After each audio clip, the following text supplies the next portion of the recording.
एक फौजी का सम्मान पूरा देश करता है, लेकिन एक फौजी की वर्दी का सम्मान ना सिर्फ पूरा देश बल्कि खुद वो फौजी भी खूब करता है। लेकिन जब कोई फौजी रिटायर होता है या फिर उसकी वर्दी रिटायर होती है, तो उस वर्दी का आखिर करना क्या है? इस सवाल का जवाब आज तक कभी किसी फौजी के पास भी नहीं था।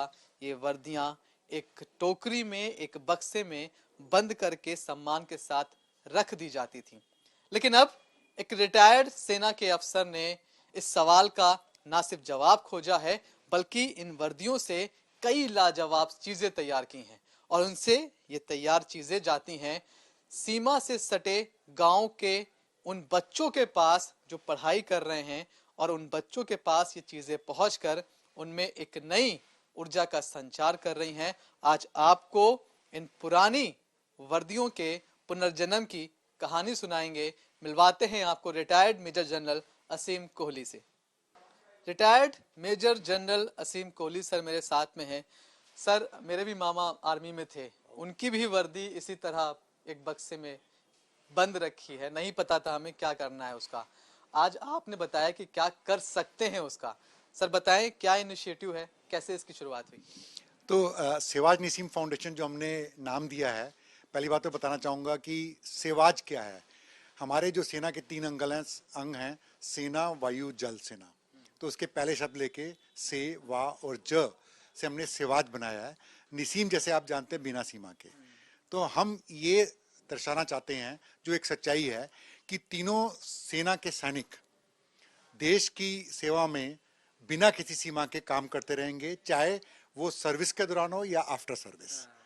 तो ये सोच के, और आप जैसे आपने बोला कि आपके मामा आर्मी में है, तो आप ही जानते होंगे कि अगर आज की डेट में मैं जिस कपड़े को मैं अभी पहना हुआ है, नॉर्मल यूनिफॉर्म ड्रेस को, और एक मेरे साथ में एक सैनिक चलेगा यूनिफॉर्म पहन के, लोग उस सैनिक को देखेंगे उस वर्दी के कारण। वो वर्दी का सम्मान पूरी हिंदुस्तान के नागरिक उनको देते हैं, और सैनिक के लिए खुद वो वर्दी उसकी जान से ज़्यादा प्यारी होती है। उस वर्दी की आन बान और शान के लिए वो सर्वोच्च बलिदान देने को भी तैयार होता है। लेकिन सवाल ये था, जब उस वर्दी की यूजफुल लाइफ खत्म हो जाती है, पुरानी हो जाती है, उसका वो क्या करे। तो मेरी अपनी सर्विस के दौरान इसका मुझे कोई जवाब नहीं मिला था। उसके बाद में जब मैं सेना से रिटायर हुआ, तो तब मैं ये सोचता रहा कि इस जो स्टेटमेंट है, प्रॉब्लम स्टेटमेंट है, उसका कोई सोल्यूशन निकाला जाए। सर, आप कौन से ईयर में रिटायर हुए, और जब आप रिटायर हुए तो आपके पास कितने पेयर वर्दी थी? मैं 2019 में सेना से रिटायर हुआ, और उस समय मेरे पास में तकरीबन 10-12 पेयर थे यूनिफॉर्म के। तो हमने सोचना शुरू किया कि इसका अब क्या करें। उन्हीं दिनों कोरोना आया था, और कोरोना में सब कोई नए आइडियाज़ के साथ में कुछ अच्छे काम करना चाहता था। तो मेरी बेटी ने मुझे बोला कि इन यूनिफॉर्म को हम किसी की मदद कर सकते हैं, और हम क्या इसके हम रिसाइकिल करके इसके मास्क बना सकते हैं। तब हमने, मुझे आइडिया बहुत अच्छा लगा। उस समय आईआईटी दिल्ली इस काम में लगी हुई थी, हम उनके पास गए। तो हमारा पहला प्रोडक्ट जो था वो कोरोना में मास्क थे, जिसको हमने सब ज़रूरतमंदों को बांटे। उसके बाद हमारे आइटम्स की जो इन्वेंट्री है आगे बढ़ती रही। तो वो मास्क तो मैंने भी पहने थे, पर वो बने यहाँ थे, मुझे याद पता चल रहा है। तो अभी सर ये वर्दियां आप कैसे इकट्ठा करते हैं, आपके पास तक पहुंचती कैसे हैं? जहाँ तक वर्दी इकट्ठा करने का सवाल है, मैं बहुत शुक्रगुजार हूँ भारतीय सेना का। वो हमारे काम को बहुत प्रोत्साहन देती है। वो खुद ही अलग अलग देश के हिस्सों में यूनिफॉर्म इकट्ठी करते हैं एक साथ, और जब 300-400 ऐसे यूनिफॉर्म इकट्ठी जाती है या 1000, वो अपने तरफ से हमसे कोऑर्डिनेट करके यूनिफॉर्म को यहाँ भेजती हैं। यूनिफॉर्म से हम क्या क्या बना रहे हैं? अपसाइकल भी कर रहे हैं, रिसाइकल भी कर रहे हैं, क्या कुछ तैयार हो रहा है इससे, और कैसे एक एक कतरन का आप सम्मान रख रहे हैं? तो यूनिफॉर्म से जो हम आइटम बना रहे हैं, हम 2 कैटेगरी के आइटम बना रहे हैं। एक अपसाइकल्ड आइटम, जहाँ यूनिफॉर्म एक्चुअल फॉर्म में उसका कपड़ा उसी फॉर्म में यूज़ होता है, और एक रिसाइकल जो यूनिफॉर्म कई बहुत पुरानी हो जाती हैं, मैली हो जाती हैं, कुछ धब्बे लगे होते हैं या फट गई होती हैं, उसके हम प्रोडक्ट नहीं बना सकते डायरेक्टली। उसको हम रिसाइकल करके नया फैब्रिक बना के फिर उसके हम प्रोडक्ट बनाते हैं। हमारे प्रोडक्ट में हमारा मेन जो प्रोडक्ट है वो हमारा है स्कूल बैग्स। और हमारा अल्टीमेट एम है कि एक सोशल कॉज के लिए यूनिफॉर्म इस्तेमाल हो। जो सेना के सैनिकों की वर्दी है, वो अपनी लाइफ के बाद में नई ज़िंदगी में देश के काम आ सके, देश के समाज के काम आ सके। तो हमारा मैक्सिमम प्रोडक्ट बनता है स्कूल बैग्स, जो हम सेना के द्वारा ही अलग अलग देश के हिस्सों में गरीब बच्चों के लिए, जरूरतमंद बच्चों के लिए भेजते हैं। ये मेरा ऑब्जर्वेशन है, जो फोटोज आपने दिखाई, कि वो जो वर्दियों से जो बैग्स बन रहे हैं, स्कूल बैग्स, वो अधिकतर उन इलाकों में पहुंच रहे हैं जो इलाके सीमा से सटे हुए हैं और जो वहां के गांव के बच्चे हैं। आप ठीक बोल रहे हैं। हमारी मैक्सिमम जो कोशिश होती है यही होती है कि सेना का द्वारा जो दूर दराज के इलाके हैं वहाँ पे चीज़ें पहुँचे और वहाँ के लोगों को हम इस इमोशन से कनेक्ट करें। अदरवाइज हम दिल्ली एनसीआर में भी करते हैं, कई और जगह करते हैं, लेकिन हमारा आपकी ऑब्जर्वेशन ठीक है। हमारा मैक्सिमम प्रोडक्ट जो है ऐसी जगहों पे जा रहा है, नॉर्थ ईस्ट में एंड JNK में ज़्यादा जाता है हमारा प्रोडक्ट। कितना अब तक हम भेज चुके हैं, कितना प्रोडक्ट तैयार कर चुके हैं इससे? प्रोडक्ट वाइज हम तकरीबन 35,000 के आसपास, 30-35,000 के बीच कर चुके हैं। 40,000 करीब हमको यूनिफॉर्म अभी तक पिछले 5 साल में हम इस्तेमाल कर चुके हैं, कलेक्ट कर चुके हैं और उसके द्वारा हम प्रोडक्ट बना रहे हैं और नए प्रोडक्ट की रेंज हम ऐड करते जा रहे हैं जिस तरह से लोगों की भावनाएं जुड़ती हैं।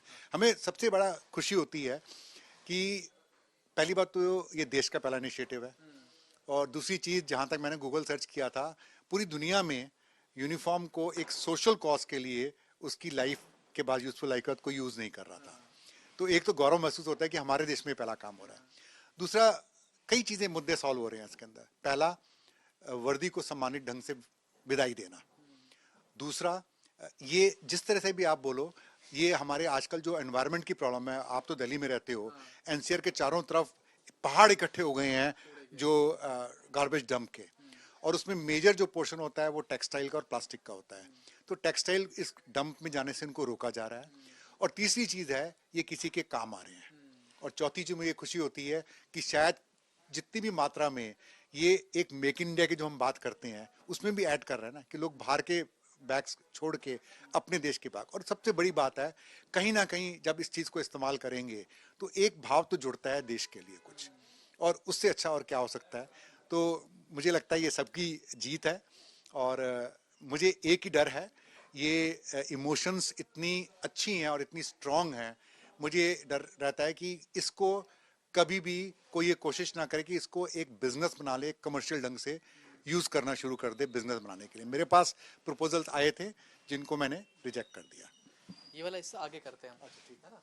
अब सर आप अंदर, ये एक छोटी सी मैन्युफैक्चरिंग यूनिट इसे आप कह सकते हैं, दिल्ली के एक छोटे से इलाके में बनी हुई है। लेकिन यहाँ पर आप देखिए, ऊपर एक बहुत अच्छी लाइन लिखी हुई है, I don't need any brand, I am proud of Indian army, that's my brand. कि मुझे कोई और ब्रांड का नाम नहीं चाहिए, मेरे पास अपना एक ब्रांड है जिसका नाम इंडियन आर्मी है और मुझे उसी पर गर्व है। और इसी गर्व के साथ यहाँ पर वर्दी को अलग अलग चीज़ों के रूप में परिवर्तित किया जा रहा है। जब इस एरिया में आप पहुँचते हैं तो आपको यहाँ पर तमाम सारे कारीगर दिखाई पड़ते हैं, सिलाई मशीन दिखाई पड़ती है और उन मशीनों पर किस तरह से काम हो रहा है। पुरानी वर्दियों से बैग तैयार किए जा रहे हैं, मोबाइल पाउच तैयार किए जा रहे हैं, लैपटॉप बैग तैयार किए जा रहे हैं।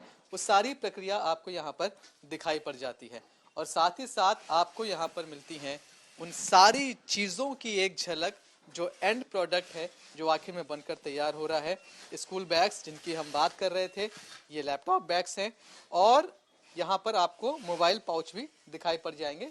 ये रहे आप सर, ये सब तो ठीक है, लेकिन ये जो हम एक सॉफ्ट टॉय भी से जो हम देख रहे हैं, आप देखिए कि इसमें ये है सॉफ्ट टॉय, लेकिन इसकी एक खास बात है।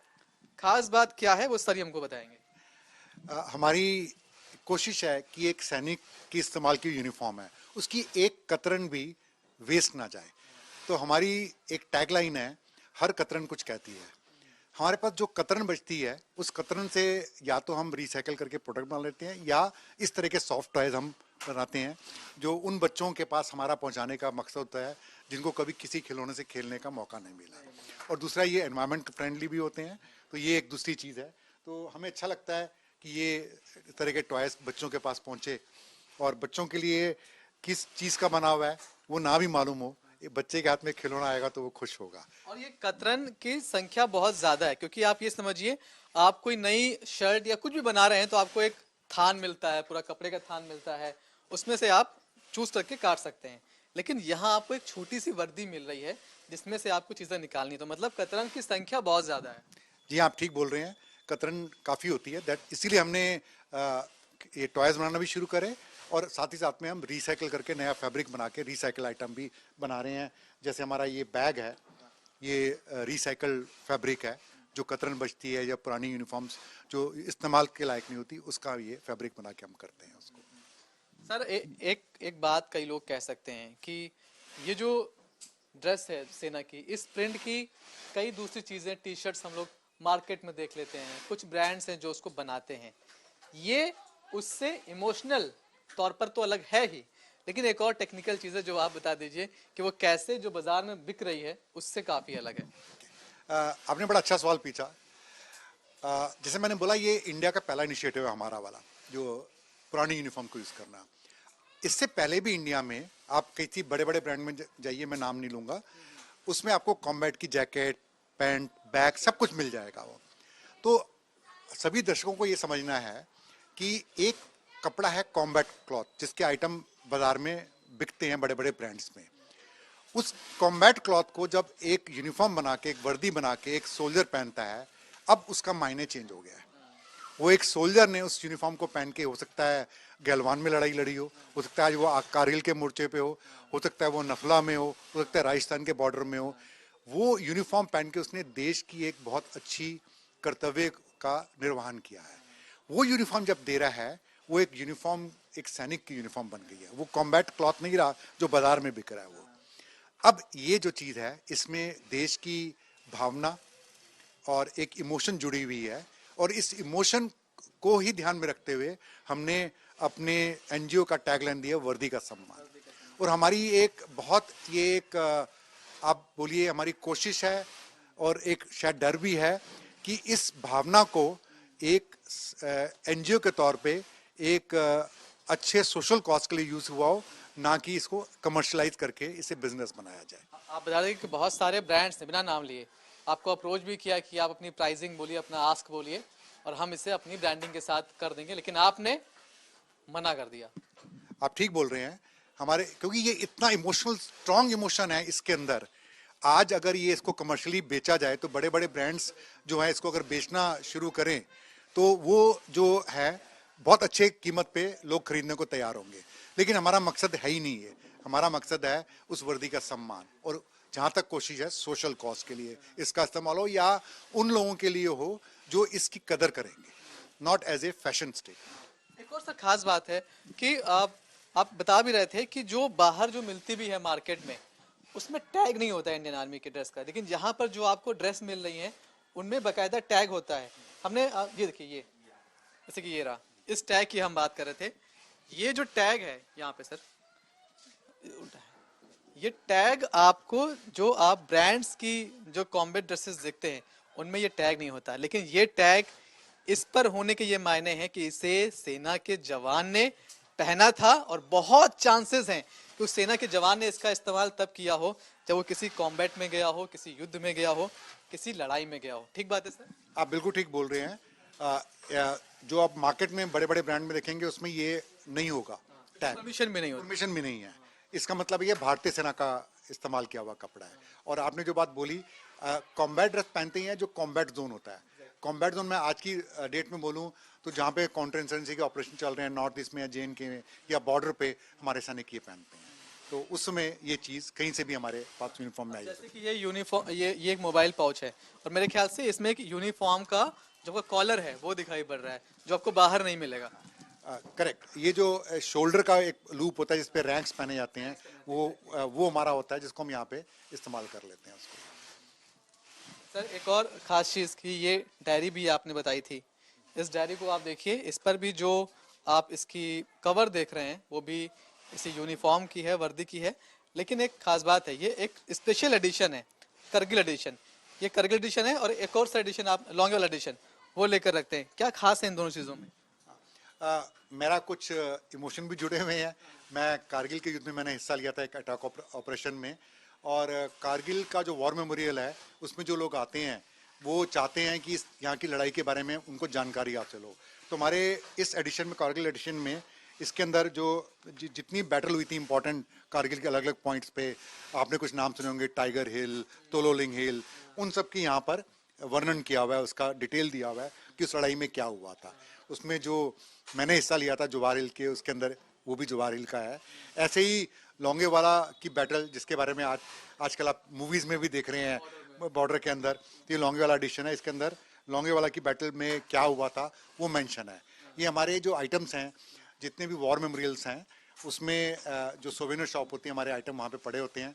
मुझे बड़ी खुशी है, लोग बड़े अच्छे भाव से इन चीज़ों को वहाँ से खरीद के लेकर जाते हैं, एक याद के लिए और एक सम्मान के लिए। सर अब मैं इसी पॉइंट पर आ रहा था कि आ, कितना हिस्सा आप मार्केट करते हैं, कितना हिस्सा डोनेट करते हैं, और मार्केट भी अगर करें तो ऐसा नहीं कि खुली दुकानों पे आपको मिल जाएगा, बहुत खास जगहों पर, बहुत खास शॉप्स पर ही आपको मिलेंगी। तो कितना हिस्सा हम कैसे कैसे बांट रहे हैं और कहाँ हमें ये मिल सकता है? पहली बात तो हमारा जितना भी प्रोडक्ट बनता है उसका मैक्सिमम प्रोडक्ट मोर देन 50% हमारा डोनेशन में जाता है। लेकिन हमारी डोनेशन की कैपेबिलिटी लिमिटेड होती है, डिपेंडिंग ऑन हमको कितना CSR फंड मिल रहा है। तो अपने आप को सस्टेन करने के लिए हम बाकी जो पोर्शन है, तकरीबन 40 to 50% पोर्शन जो है हम सेल करते हैं, लेकिन इसको हम किसी कमर्शियल ब्रांड के टैग नेम में सेल नहीं करना चाहते। जैसे आपने बाहर भी शायद पढ़ा होगा कि हमें किसी ब्रांड की जरूरत नहीं है। इंडियन आर्मी एक अलग ब्रांड है जिसको देख के हर हिंदुस्तानी खुश होता है और गर्व महसूस करता है। हम ही उसी चीज़ पे सीमित रहना चाहते हैं। तो हमारे जो आइटम्स हैं, जितने वॉर मेमोरियल्स हैं, उनकी सोवेनियर शॉप में रहता है। और ऐसे लोग, ऐसी संस्थाएं जो किसी को डोनेट करना चाहती हैं, तो वो हमको अप्रोच करती है, उनको हमसे परचेज करके डोनेशन के प्रोग्राम में, अपने डोनेशन के प्रोग्राम में करती हैं, जिसको हम एनकरेज भी करना चाहते हैं। तो कुछ संस्थाओं ने, जैसे स्कूल को सपोर्ट करते हैं, तो हमसे स्कूल बैग हमसे खरीद लेते हैं। हमारा भी कॉज को सपोर्ट करते हैं, एजुकेशन वर्दी के सम्मान को, और अपने एजुकेशन के कॉज को भी सपोर्ट करते हैं। बहुत सारी संस्थाएं जो एजुकेशन में हिस्सा लेती हैं। या मतलब दूर दूर तक आप प्रॉफिट के लिए इसमें कोई काम नहीं कर रहे, मेन जो पर्पस है कि वर्दी अच्छे से रिसाइकल हो जाए। हमारा एक एंड है, वर्दी का सामान वर्दी से रिसाइकल हो जाए, लेकिन उसके साथ में हम जोड़ना चाहते हैं नॉन प्रॉफिट ऑर्गेनाइजेशन को या नॉन प्रॉफिट पर्पस को। जैसे एनजीओ काम करिए, जैसे एनजीओ कुछ वृद्धाश्रम को सपोर्ट करती हैं, तो उनको हमारे बैग वगैरह उनको दिए जाते हैं, या इस तरह की कोई चीज़ें, सब चीज़ें हम उनको देते हैं उनको। सर कुछ और प्रोडक्ट्स की हम बात कर रहे थे कि वर्दी का सम्मान तो है ही, लेकिन आपने इसको इस तरीके से भी करना शुरू किया है कि ये इन्वायरमेंट को भी नुकसान ना पहुंचाए। पहला था कि एक तो खुद ये वर्दी अगर जाती है डंपिंग ग्राउंड तक, तो एक तो वर्दी का जो प्राउड है वो कहीं ना कहीं मिस होता है, इसका अपमान होता है। दूसरा, हम डंपिंग ग्राउंड पर भी जो है ज़्यादा वो उसका जो मलबा है वो बढ़ा रहे होते। आपने इसको सीधे जोड़ा है पोल्यूशन के सॉल्यूशन से भी। ये हमारे पास वो चीज़ है, इसको सर आप ही एक्सप्लेन कर दीजिए। और ये पोल्यूशन जिस जगह का कम किया जा रहा है इसके ज़रिए, वो भी बहुत खास जगह है। हमारी अगली जो पहल है वो है कि हम देश के हित के लिए वर्दी को और भी अच्छे ढंग से इस्तेमाल करें। तो हमारी अगली जो पहल है वो है कि हम प्लास्टिक रिसाइकिल करके जो आइटम बने, उसके साथ में हम अपने वर्दी के सम्मान को जोड़ें, जिसको हम ये दर्शाना चाहते हैं कि देश के जो सैनिकों की जो वर्दी है वो सीमा नहीं, सीमा के अंदर भी देश के पर्यावरण को भी सुरक्षित रखने के लिए हिस्सेदार बनना चाहती है।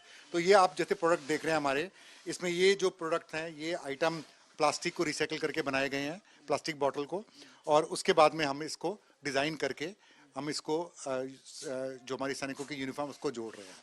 आप जगह का पूछ रहे थे, तो ये अगर आप यहाँ पर देखेंगे तो ये कश्मीर में बने हुए आइटम है प्लास्टिक वाले, उसको हम जोड़ रहे हैं। और मुझे खुशी है कि ये वहाँ पर भी इंडियन आर्मी अपनी कुछ जो लोकल स्थानीय लोग हैं उनको रोज़गार देने के लिए इस इनिशिएटिव को स्टार्ट कर रही है, प्लास्टिक रिसाइकलिंग को, और हम उनके साथ जुड़ के इस काम को आगे बढ़ाना चाह रहे हैं। अभी हमें जितना भी यहाँ प्रिंट दिखाई पड़ रहा है वो इंडियन आर्मी का ही है। एयरफोर्स और नेवी तक अभी हम पहुँचे नहीं हैं या उनसे बातचीत चल रही है। ये एक मेरे ख्याल से, जिसमें शायद आपको आर्मी का भी हिस्सा दिखाई पड़ता है, आपको एयरफोर्स का हिस्सा दिखाई, नेवी का हिस्सा दिखाई पड़ता है, और ये मेरे ख्याल से एनएसजी का ही है जी, तो अभी और लोगों से बातचीत शुरू कर चुके हैं, आप चल रही है? आप ठीक बोल रहे हैं। हम अपने एक पूरे सिस्टम को ऑर्गेनाइज कर रहे थे, जो हमें खुशी है कि अब हम अपने ऑर्गेनाइज कर लिया है। अब हम एक्सपैंड करना चाहते हैं, और एक्सपेंशन के स्कोप में हम एयरफोर्स और नेवी को भी अपने साथ में इसी काम में जोड़ना चाहते हैं, क्योंकि सैनिक, चाहे वो सेना का हो, वायुसेना का हो या जल सेना का हो, सैनिक एक सैनिक ही है, और उसका कर्तव्य, उसकी यूनिफॉर्म सेम चीज़ के लिए ही इस्तेमाल होती है। तो बहुत जल्दी हम चाह रहे हैं कि उनके साथ जुड़ जाएं कुछ बातचीत ऑलरेडी शुरू हो चुकी है। मुझे पूरा यकीन है कि आने वाले समय में बहुत जल्दी, शायद मैं तो उम्मीद करूंगा 15 अगस्त तक आप देखेंगे हमारे प्रोडक्ट्स में अभी लिमिटेड वे में आ रहे हैं डायरेक्टली हमको वायुसेना और नौसेना के लोगों को। जैसे मैंने बताया कि ये वाइट जो है, ये वाइट हमको नेवी के जो डायरेक्ट आते हैं वो लिमिटेड क्वांटिटी में अभी आ रहे हैं, इसको हम बढ़ाना चाहते हैं उसको। सर आखिरी सवाल है कि इस काम को आगे बढ़ाने के लिए, बड़े स्केल पर लेकर जाने के लिए आपको किन चीज़ों की ज़रूरत है और वो कौन से लोग हैं जो आए तो आपके साथ जुड़ सकते हैं और वो कौन से लोग हैं जिनसे आप जुड़ना नहीं चाहते, वो नहीं आए तो अच्छा। सबसे पहले तो मैं इस काम को आगे लेके जाना चाहता हूँ। इस काम में स्कोप जो है अभी जो जहाँ तक मैं पहुँचना चाहता हूँ उसके 10% पे हूँ, क्योंकि बहुत सारी ऐसी चीज़ें जुड़ी हुई हैं। मैं अभी नहीं बोलना चाहता उनको। मैं एक और इनिशिएटिव जिसको मैं अभी ज़्यादा इन्वॉल्व नहीं करूँगा, हमने ऑलरेडी शुरू कर दिया है, वो है ओल्ड नेशनल फ्लैग्स का रिसाइकल और नए झंडे बनाना आईआईटी दिल्ली के साथ में। उसके साथ में तो झंडे और वर्दी को जोड़ के मैं बहुत चीज़ें बनाना चाहता हूँ। किसके साथ जुड़ना चाहता हूँ? मैं जुड़ना चाहता हूँ लोगों के CSR प्रोग्राम के साथ में, जिसका मकसद हो हमारे जनमानस को जो पूरे देश के अंदर फैले हुए हैं हर जगह पहुँचे, उनके साथ जुड़ना चाहता हूँ। मैं इसको ब्रांडिंग नहीं करना चाहता कि ये कमर्शियल ब्रांडिंग, इसको मैं बिल्कुल भी नहीं करना चाहूँगा। मैं ना चाहूँगा कोई भी करे इसको एक बड़ा अच्छा हम मकसद रखें देश के अंदर। हम चाहे हम CSR प्रोग्राम में कर रहे हैं, उसको हम एक देशभक्ति के भाव से करें, एक समाज सेवा के भाव से करें और इस काम को हम आगे बढ़ाएं। ऐसी बहुत सारी चीज़ें हैं मेरे पास में ऑलरेडी दिल में हैं, कुछ पे मैंने ऑलरेडी उसके पायलट प्रोजेक्ट शुरू कर दिए, रिसर्च शुरू कर दी हैं, आगे बढ़ चुके हैं और बड़ी जल्दी उम्मीद है कि 15 अगस्त तक हम कोई नई इनिशिएटिव लेके आपके सामने आएंगे। ये बात सच है कि एक वर्दी उतर सकती है, लेकिन एक वर्दी के लिए एक सैनिक का जज्बा कभी नहीं उतर सकता, वो कभी खत्म नहीं हो सकता। और यही वजह है कि असीम कोहली सर उस काम में लगे हैं जिसके बारे में आज तक किसी ने सोचा नहीं था।